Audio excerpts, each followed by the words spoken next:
पर बात करने से रोक दो। खत है जो तुझको लिखे है, खैर तू अब जो मिले सुन ले ये सदा, शायद मिल ना सके। कामयार एक बार फिर आयरा की बातों और उसकी मासूमियत पर अपना दिल हार बैठता है।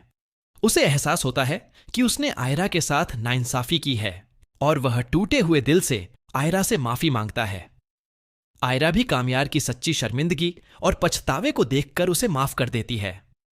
दोनों के दिलों में एक बार फिर मोहब्बत की चिंगारी जल उठती है और उनका रिश्ता पहले से भी ज्यादा मजबूत हो जाता है। लेकिन इन दोनों की बातें बाहर खड़ी फरिया सुन लेती है। कामयार और आयरा की नजदीकियां फरिया से बर्दाश्त नहीं होती। उसके दिल में जलन और नफरत भर जाती है। गुस्से में आकर वह एक ऐसे किडनैपर के पास जाती है जिसकी कामयार के अब्बू से पुरानी दुश्मनी होती है। फरिया उस किडनैपर को कामयार के अब्बू का सुपारी देती है और बहुत सारे पैसे ऑफर करती है। पैसे का लालच देखकर वह किडनैपर अपनी गैंग के साथ निकल पड़ता है। किडनैपर कामयार के अब्बू को किडनैप करके अपनी अड्डे पर ले जाता है। थोड़ी देर बाद कामयार के फोन पर कॉल आती है।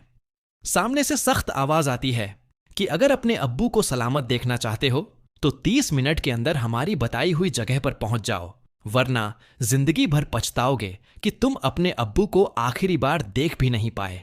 कामयार गुस्से से लाल हो जाता है। दरअसल उस वक्त कामयार और आयरा हनीमून के लिए बाहर घूमने गए हुए होते हैं। कामयार बिना आयरा को कुछ बताए तुरंत वहां से निकल पड़ता है। लेकिन आयरा ने कामयार की सारी बातें सुन ली होती हैं, इसलिए वह भी चुपचाप कामयार के पीछे पीछे निकल जाती है।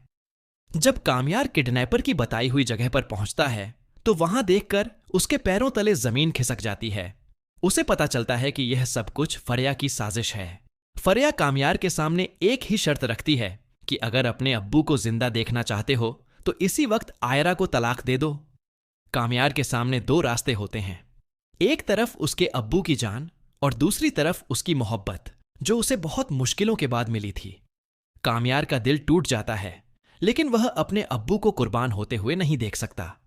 मजबूरी में वह तलाक देने के लिए तैयार हो जाता है।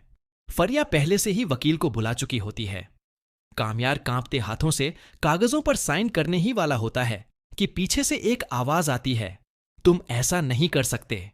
यह आवाज आयरा की होती है, लेकिन कामयार बेबस होता है और मजबूरी में वह कागजों पर साइन कर देता है। उसी वक्त आयरा की फैमिली भी वहां पहुंच जाती है। आयरा ने उन्हें पहले ही सारी सच्चाई बता दी थी, लेकिन आने में उन्हें देर हो जाती है और तब तक कामयार साइन कर चुका होता है। कामयार टूटकर रोते हुए अपने घुटनों पर गिर जाता है। आयरा उसे संभालती है और उसके आंसू पोंछती है।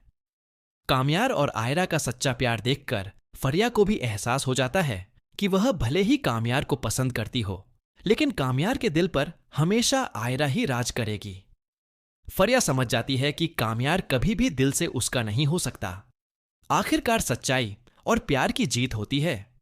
सभी लोग मिलकर आयरा और कामयार का निकाह बड़े ही धूमधाम से करवाते हैं और दोनों एक नई जिंदगी की शुरुआत करते हैं।